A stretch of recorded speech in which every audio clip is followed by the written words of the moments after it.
Hello and welcome to another modern OpenGL video, and in this video we're going to be looking at creating the model class for the Assimp model loader so we can actually start loading in models, because in the previous video we set up Assimp, showed you the process and just referred to some older videos that was created. So if you've got that set up, great. If you haven't, gone check that video out. If you need some help, feel free to ask. And we created the mesh class, and the model class that we're going to be creating will consist of many meshes. One thing I did forget to show you was, even though I did say refer back to the previous videos, and chances are you've already done this, because I was on Mac, I said for the Windows version just pop back to the old videos and the setup process is exactly the same, but with Assimp. And for Mac, I said you can either compile it, build it yourself using CMake and then link it in, or you can use Homebrew. Whatever your root is, you still got to include the DY-lib. I forgot that. So if you go to link binary libraries, add other, press Command-Shift-G, type in /usr/local/seller, click go, then go to Assimp, whatever version you've got, go to lib, go to this 3.3. Whatever version you have, click open, and that's it. That is included. Now remember, if we go into here, we was having problems when we was trying to build this. This is an Assimp object, so what we'll use is, it'll get fixed once we actually do the rest of the coding. So yeah, that's it really. So we can actually get started on creating our model class. Oh, also forgot to mention, in the Resis folder, I've added a folder called models, and I've got a model here. So it's an OBJ model, also known as a wavefront model. So this is the object file, the model file. This contains all the vertices. So let's actually just open this quickly up in Sublime. So these are all the different vertices. As you can see, this isn't something that you would manually want to do yourself. It's ridiculous how many vertices there are in this particular model.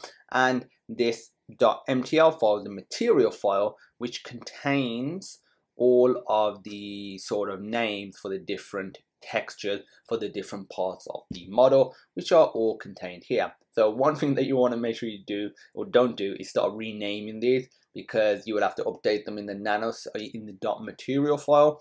So yeah, just make sure you don't do that. Make sure they name correctly from the get-go if you have any particular naming convention or way that you want to name them.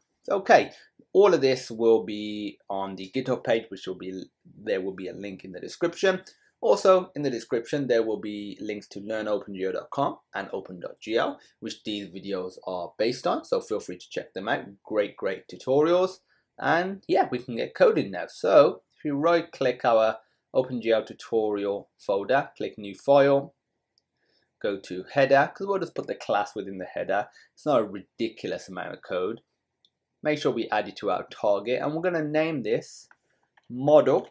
So model, click create, and what we're going to do is remove all the code. I'll make this easier to see. I'm going to put hash pragma once, then we're going to put hash include, we're going to include the string header, hash include fstream, hash include ffstream. I'll just quickly get through the headers that we're including, just basic stuff to be able to read in the data and to be able to read in a file.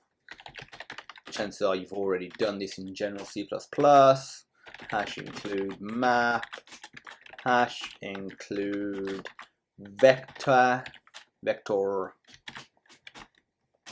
hash include, and now we're including OpenGL.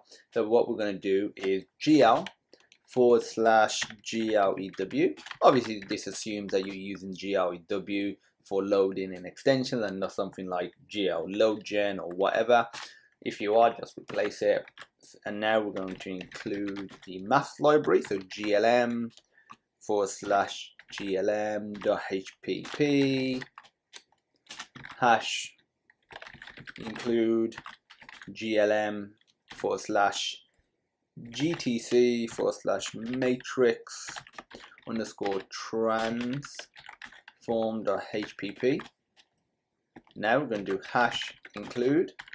We're going to include soil, which is just a local library right here. So soil2/soil2.h. Now hash include.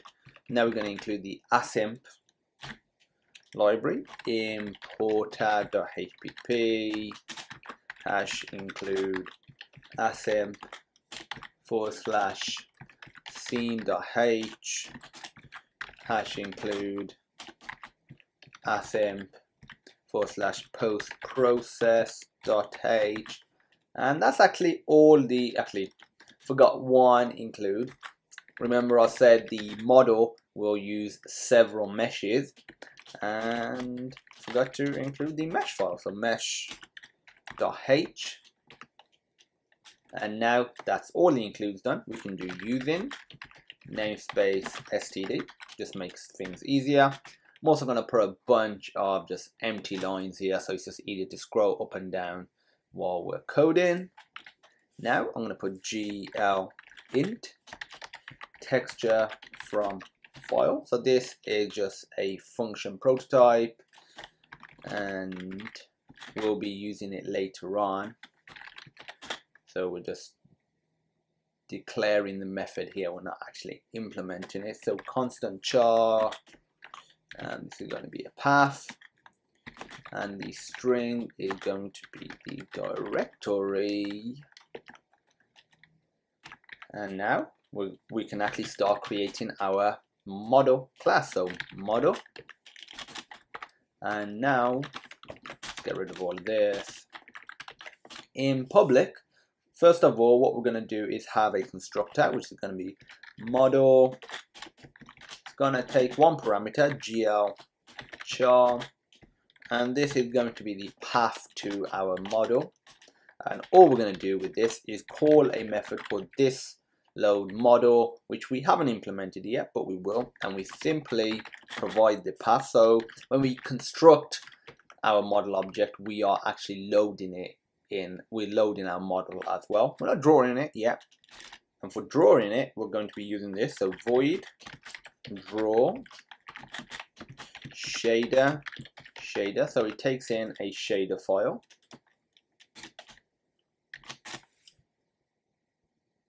and here we simply iterate over the meshes, and then we draw the meshes very simply, and we provide the shader as well. So for glu int I equals 0, I less than this, meshes dot size I plus plus, this meshes I dot draw,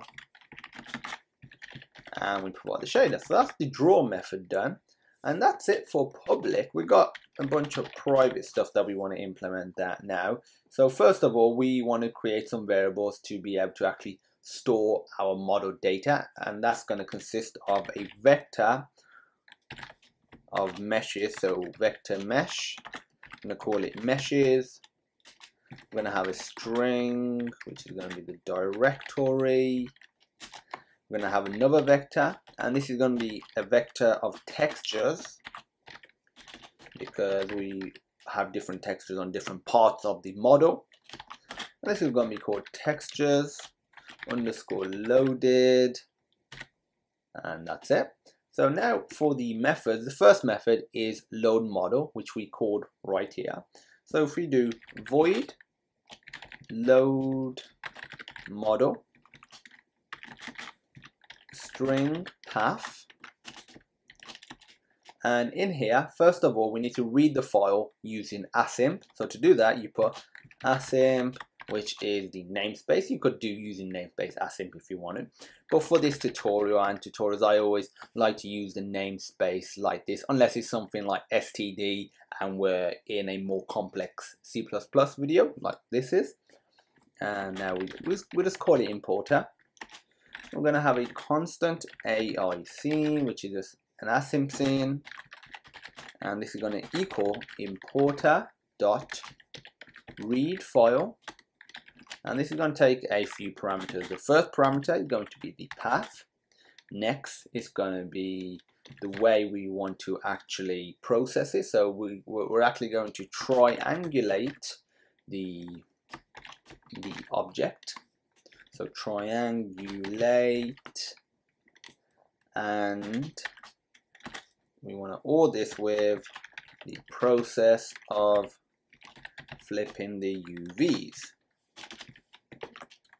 Now we just want to check for errors. So if not seen or seen and flag, these are just built-in variables, equals AI underscore seen underscore flags underscore incomplete or not seen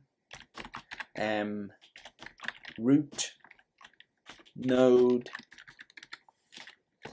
If any of these conditions are true, then it hasn't successfully loaded it, and what we'll do is cout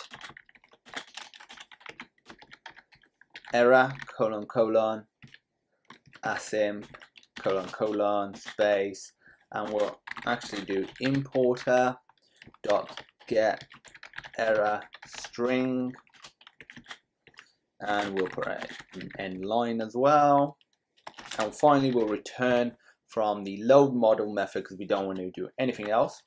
Okay, if we get to here, we assume that the model has successfully loaded, and now we have to retrieve the directory path of the file path.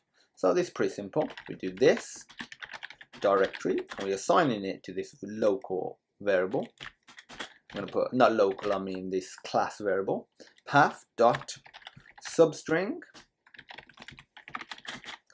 0 path dot find underscore last underscore of, and the last thing that we're trying to find of, actually sorry, this is meant to be a character, is the / because that's how we separate different sort of paths and different folders. So now we need to process all of Assimp's root nodes recursively, and to do that we do this process node scene root node scene, and yeah, that is it for the load model method. So now we actually need to implement the process node method because we don't have that well implemented yet. So to do that, we do void, let me scroll down a bit, void process node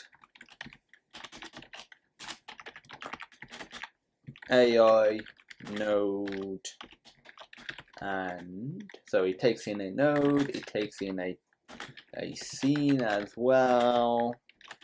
All of this is Assimp objects, and now we have to just process each meth located at the particular current node. So for that we do for gl u int I equals 0, I less than node num meshes I plus plus. So now the node object only contains indices to index the actual objects in the scene. The scene contains all the data, and the node is just to keep stuff organized, like relations between the nodes. So we put AI mesh, and we assign the value of scene meshes, and this is an array. We do node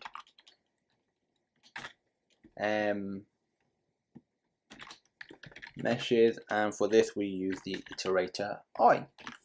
Okay, now we just need to push back the mesh and scene that we process onto meshes. To do that we do this meshes dot push underscore back this process mesh scene. Okie dokie, and now that's this for loop done. After we've processed all of the meshes, if there are actually any, we then recursively process each of the children nodes. So to do that is very simple. We do for gl u int I equals 0, I less than node, m num children I plus plus, and now we do this process node, and for this we just provide node m children, and the child that we want is I, and we process it with the scene. So that is it for the process node. Now what we're going to do is create a process mesh method which actually returns a mesh. So to do that, we do mesh process mesh AI mesh, and it also takes in a scene, so AI scene. So the first thing we want to do is just create some variables. So this is going to be the vertices, the indices, and the textures, all basic stuff that we've pretty much done before. So you put vector. This is going to be a vector of vertexes or vertices. We're going to call this vertices. Now we have a vector for glu int. This is going to be indices.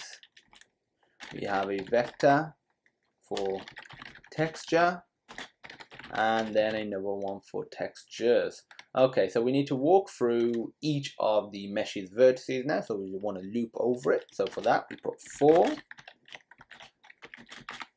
glu int I equals 0, I less than mesh m num vertices I plus plus.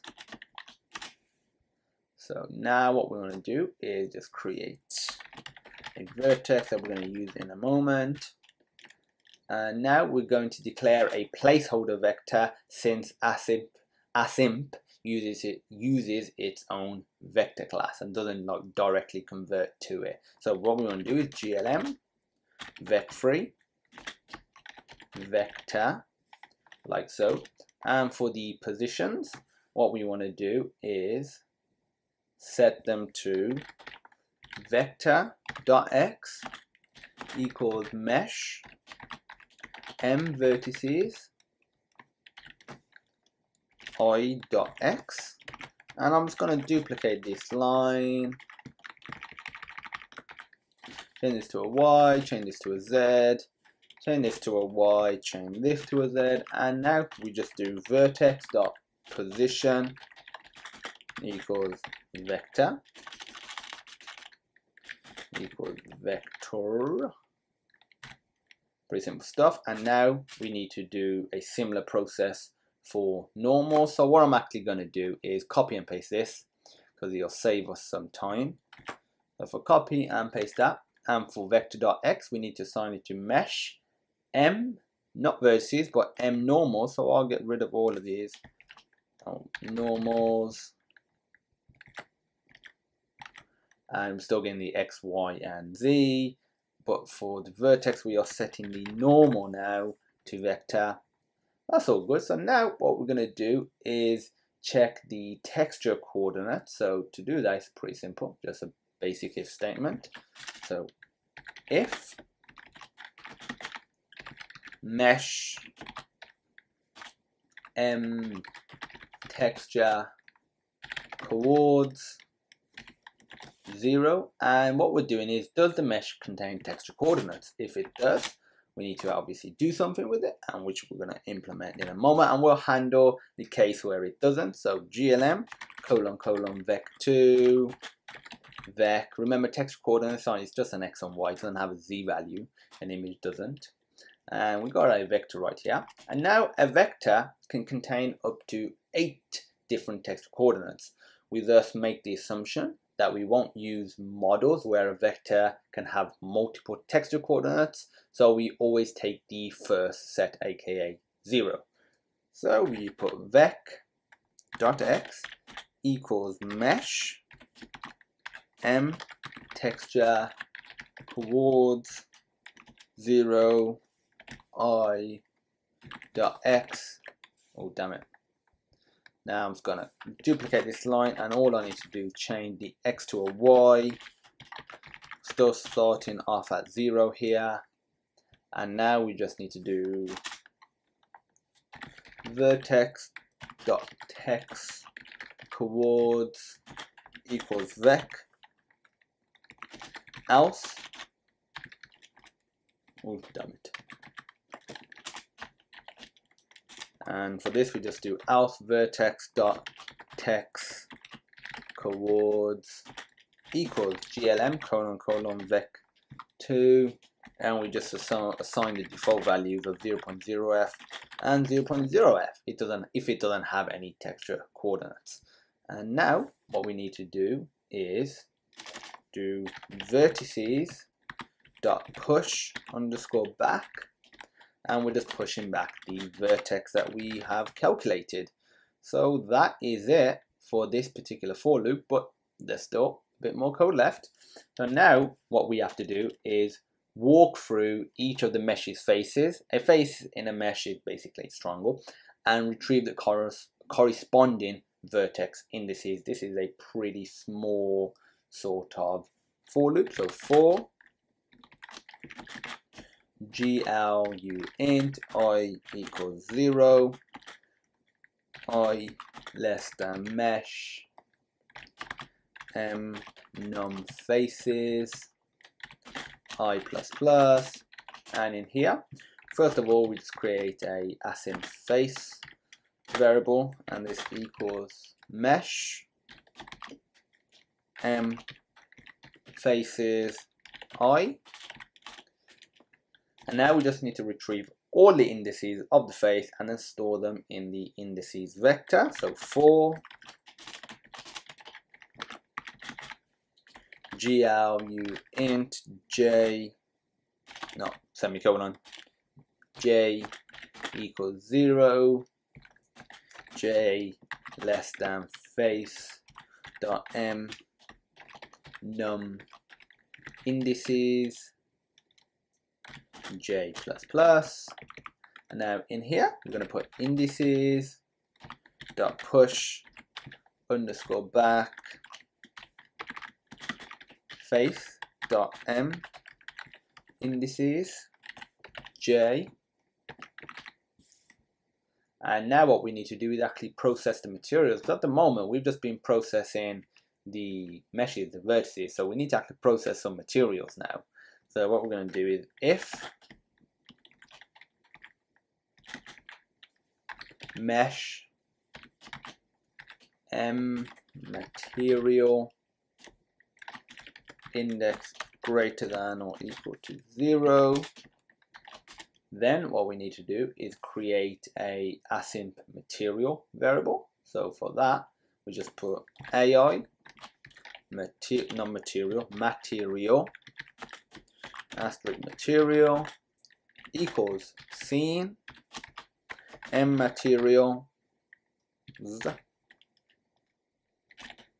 and for this we put mesh, and we get the m material index. Okay, we are assuming a convention for sampler names in the shaders. Each diffuse texture should be named as texture underscore diffuse n, where n is basically the sequential number ranging from 1 to, well, the max sampler number. And the same applies to the other texture as the following. So basically diffuse is texture underscore diffuse n, specular is texture underscore specular n, normal is texture underscore normal n.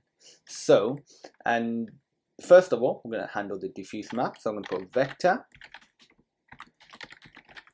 texture diffuse maps equals this load material textures, and this takes the material AI texture type underscore diffuse, and it takes the texture underscore diffuse. Exactly like what I was saying, there's an assumption that it is texture underscore diffuse, because make sure when we'll be doing our shaders very soon, when we do, make sure we have these naming conventions, because if we don't, things will mess up. Pretty simple. Okie dokie. So what we're gonna do is, oh, we still need to insert this into the texture. So textures dot insert textures dot end diffuse maps dot begin diffuse maps dot end. Okay, so what we're going to do now is do the same for specular maps. So if we just copy and paste that, change this to specular maps, and it's going to be this load material textures. It's going to be material. For the texture type, it's not going to be diffuse. I think you can guess what it's going to be. It's going to be specular. And for the texture, this is going to be texture underscore specular. And for the textures, the only thing we need to change is copy and paste this and change it, because we're beginning and ending from the specular map, not the diffuse maps anymore. So outside of this if statement, we're going to return a mesh object that is created from, well, the extracted mesh data. So return mesh vertices indices, I was spelling indices wrong, indices textures, and that is it. So now there are still some more methods to go. So the next method is going to be loading the material textures, which is going to be returning a vector of textures. So this will check all material textures of a given type and load the textures if they're not loaded already, and the required info is returned as a texture struct. So what we're going to do is vector texture load material textures AI material, and let's call this mat AI texture type, and this is going to be called type, and then finally takes a string which is the type name.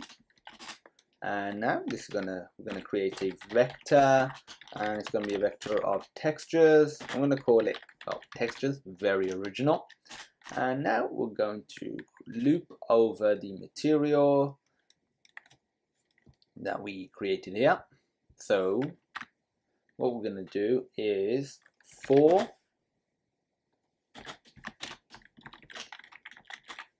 GL u int I equals 0, I less than mat, get texture count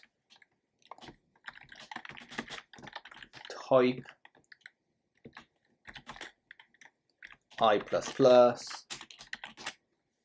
AI string str. And now what we're going to do is get the texture from the material file. So mat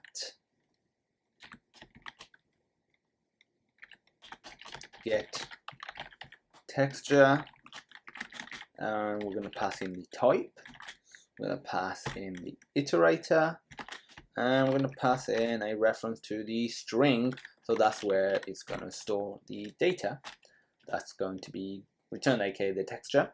And now what we need to do is check if the texture was loaded before, and if so, continue to the next iteration and skip loading a new texture. So what we're going to do is, what am I looking for? Mine went blank there, sorry. I'm going to create a variable called GL boolean, it's not called that, it's of type. It's going to be called skip, and by default it's going to be set to false. And I just feel like I'm missing something. I just feel like, no, actually, my bad, not missing anything. Now what we want to do is create a for loop. I'm going to go over the textures loaded. So for, it's going to be GLU int j equals 0, j less than textures underscore loaded dot size j plus plus. We'll do if textures underscore loaded. So what we're going to do is check if the path is equal to the string. So j dot path equal to string.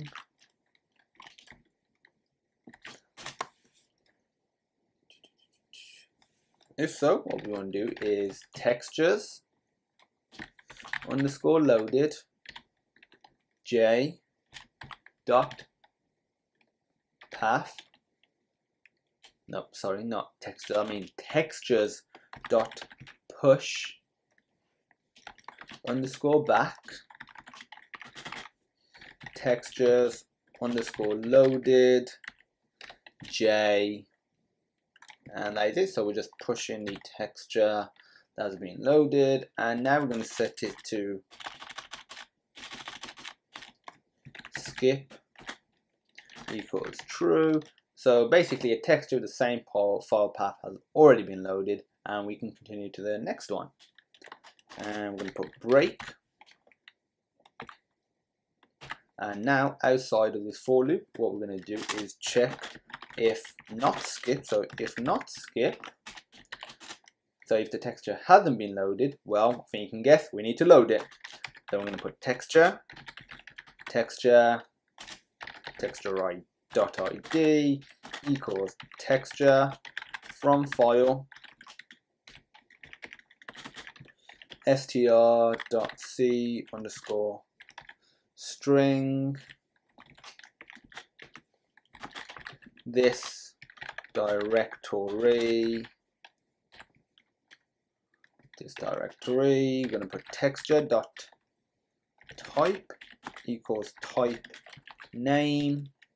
Now I'm going to put texture dot path equals str, and we're going to put texture, not texture, I mean textures dot push underscore back, and this is we're going to push back, well, the texture that we've just been doing right here. So finally, we just need to do this.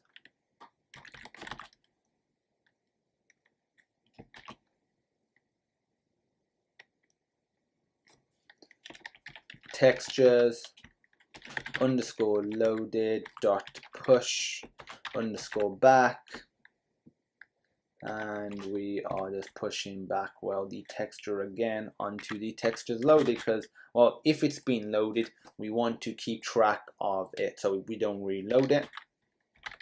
Texture.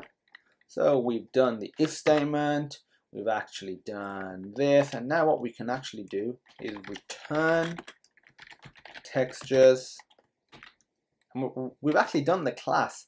We're almost done, because if you remember right at the top, we did create this function declaration, but we didn't implement it yet. So what we're going to do is copy and paste this to save some time. And we're going to implement this now. So this is just returning an ID of the texture.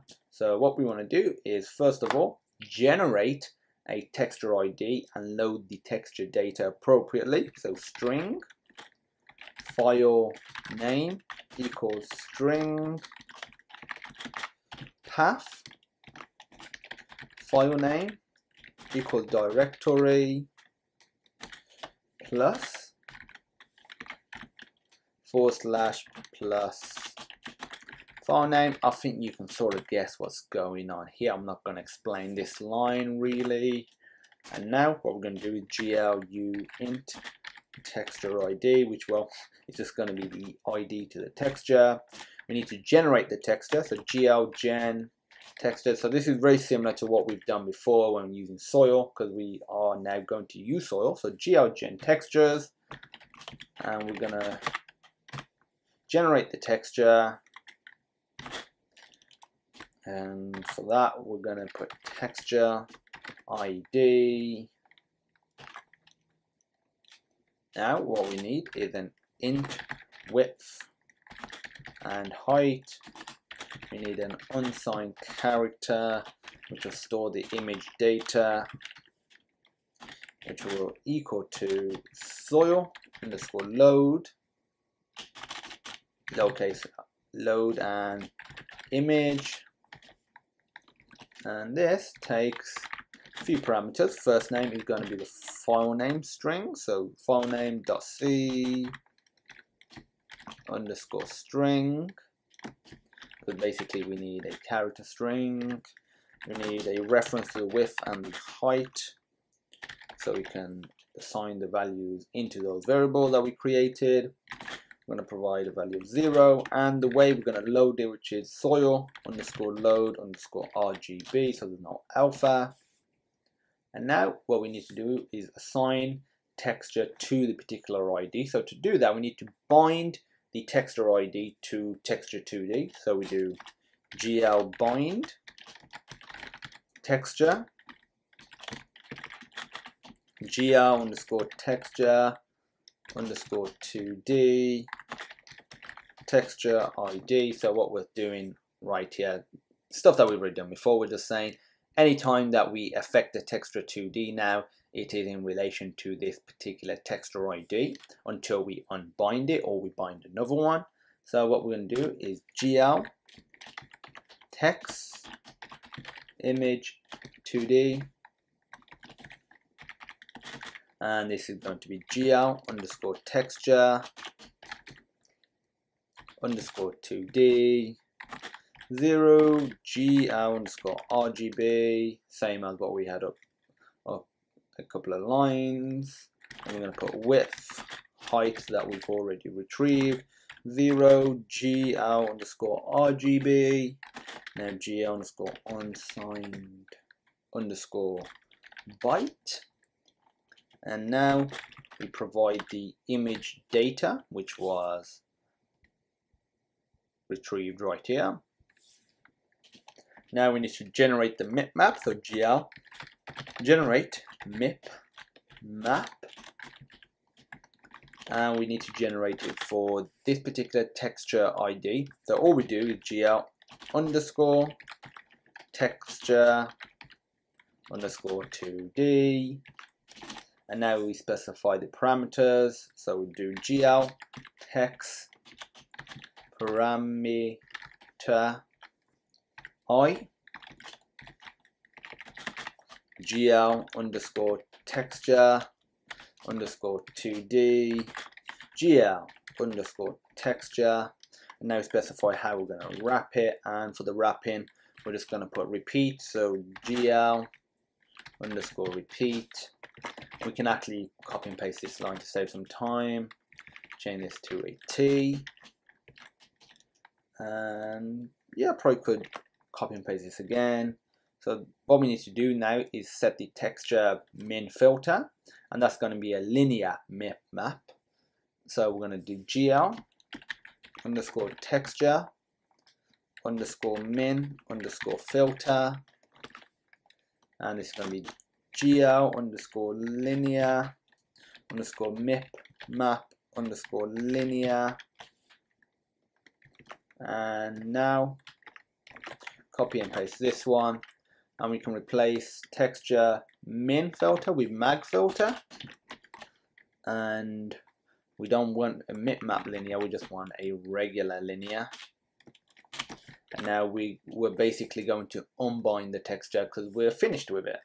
So any other changes to the GL texture 2D won't affect this ID. GL bind texture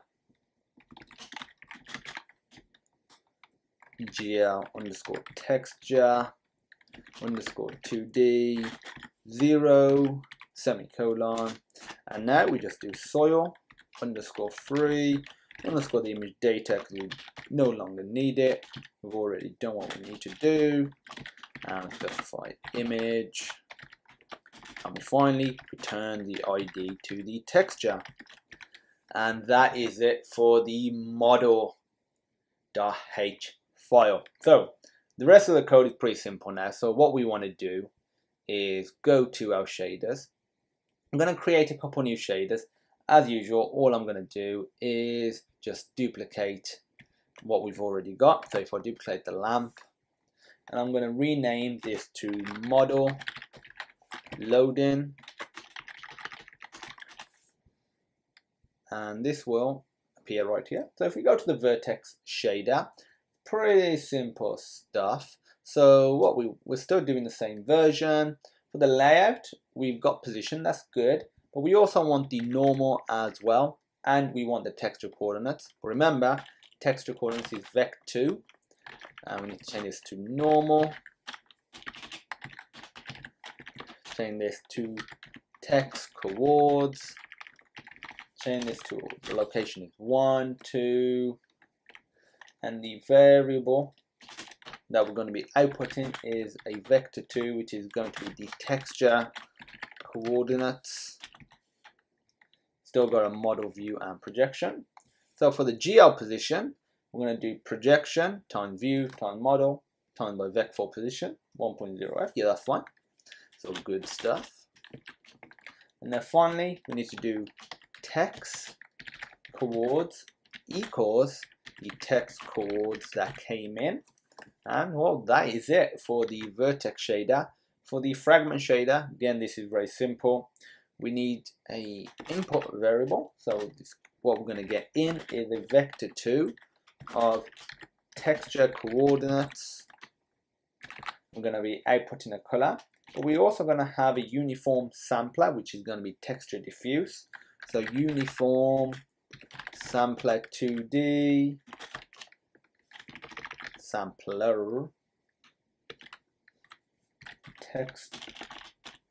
texture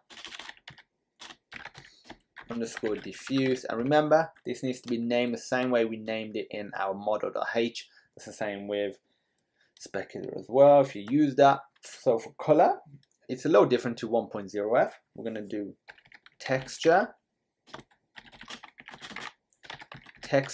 underscore diffuse comma text coords, and that's it now. So now we are ready to actually load our model. So if you go to your main.cpp, the first thing that you want to do is include #include model.h, and if we scroll down anywhere really after we've sort of done this, so before our projection, what we're going to do is set up and compile our shader. So shader, and this is going to be res/shaders/model. Literally, this is all stuff we've already done before now. /model loading.vertex shader. And I'm going to copy and paste this to save some time. And instead of vertex shader, we're loading in the fragment shader now. And now we need to load the model. So model, our model, res/models/nano suit.obj. Because if we go to res models, we only need to specify the nanosuit.obj that links with the material file, which links with everything else.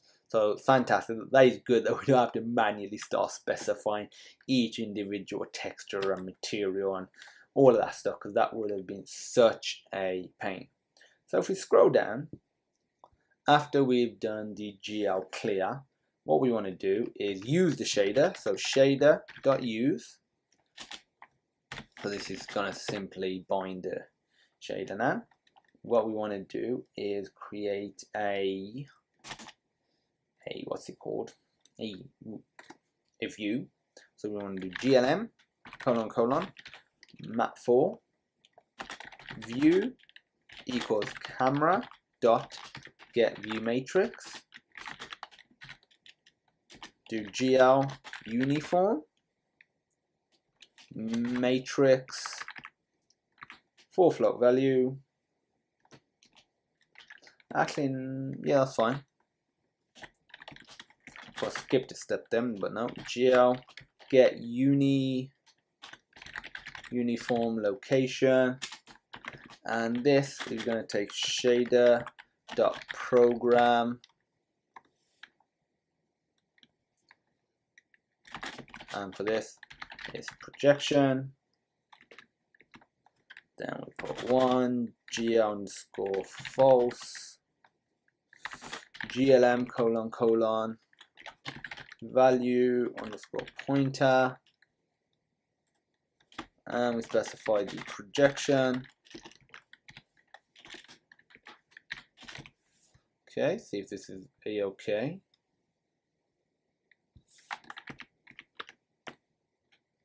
Expected a semicolon. Okay, let's just build it. See if we still get this error. We've got a bunch of other errors. We'll handle them in a second.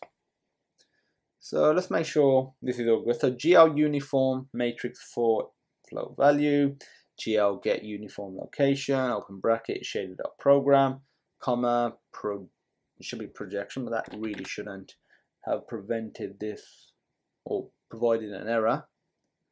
Open bracket, comma, 1 GL, should be a comma there. Build. That's fine, we'll handle all of other errors in a moment. So now we can actually just copy and paste this to save some time. So GL uniform matrix for FV, and within the uniform location we are handling the view now. We're going to be putting the value pointer as the view. That is it. Now we need to actually just draw the loading model.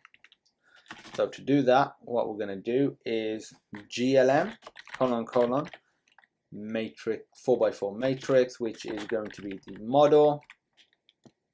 And the model, what we're going to do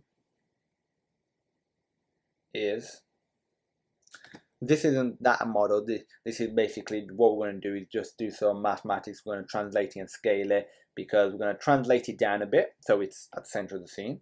And obviously I would recommend, once you've done this video, just comment out these lines so you don't actually move it, so you can actually see what happens initially.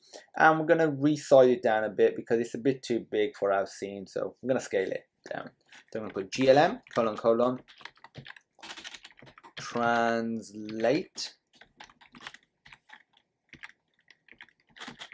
We're going to put model glm vec3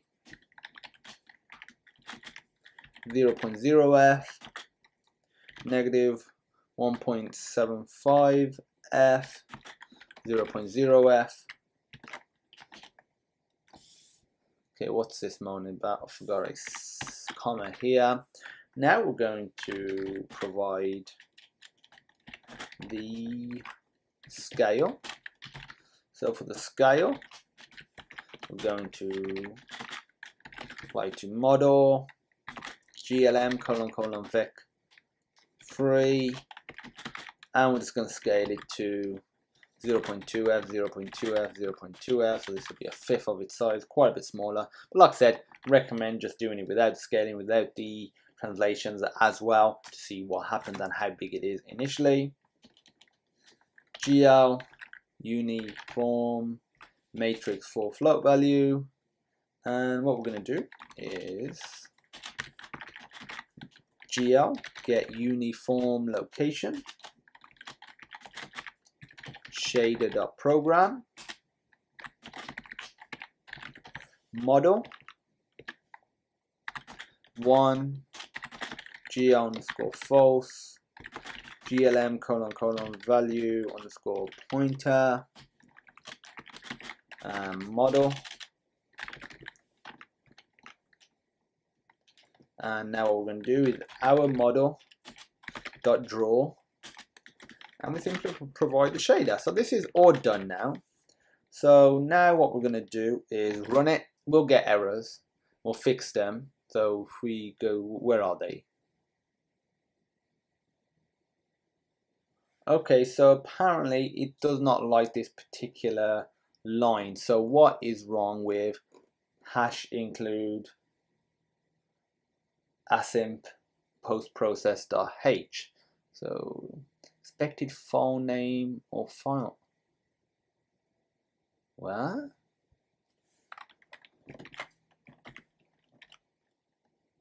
Okay.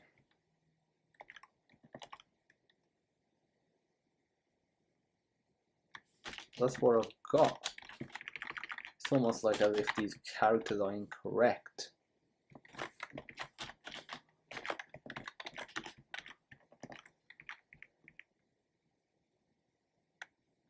So let's see what happens if we change this to post process.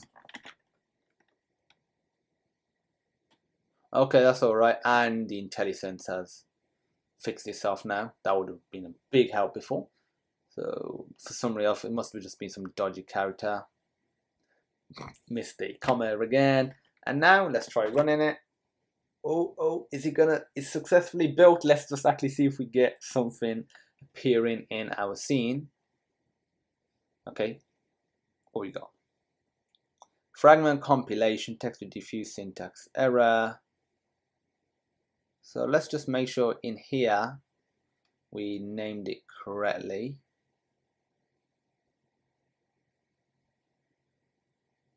Is always true. Okay, what method are we in? We are in the process mesh method. Go back to, where was it? Material index. Looks okay, but moaning about text to diffuse syntax error, fragment compilation failed. Okay, let's go back to line 7 of the fragment shader. So we are calling it uniform sampler 2D. Should be a capital D, something as minor as that. And it appears. Let me just go back to this. I remember when I was coding it just about 20 minutes or so ago, and I was thinking, it hasn't highlighted. Usually that highlights, and I just thought, oh, Xcode is just messing up, but that was fine. Okay, so we got no more errors. Ignore that one because that just keeps happening. That's not to do with this project necessarily, but we've got our model and we can move around still using our cool camera class, and we got this cool looking model. It's much better than a cube. So that is it really for model loading, because now that you've got this code all sorted, because once it's all set up you can start loading a bunch of other models. I'll recommend having a Google and going on the Assimp website to see what models they support. They support stuff like 3ds, Collada, OBJ. There's just a whole heap of models types they support, and it's fantastic. So once it's set up, you're all literally good to go. And I'll recommend just Google this. Go on to free models free 3D models, and you'll get websites that allow you to download models. Link them in. The process will be very similar.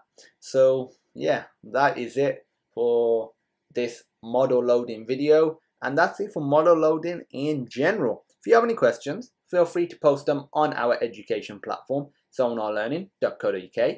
There will be a link in the description. Alongside that, there will be a link to the GitHub source code page. And as usual, if you like the video, please give it a thumbs up, hit that subscribe button and leave us a comment.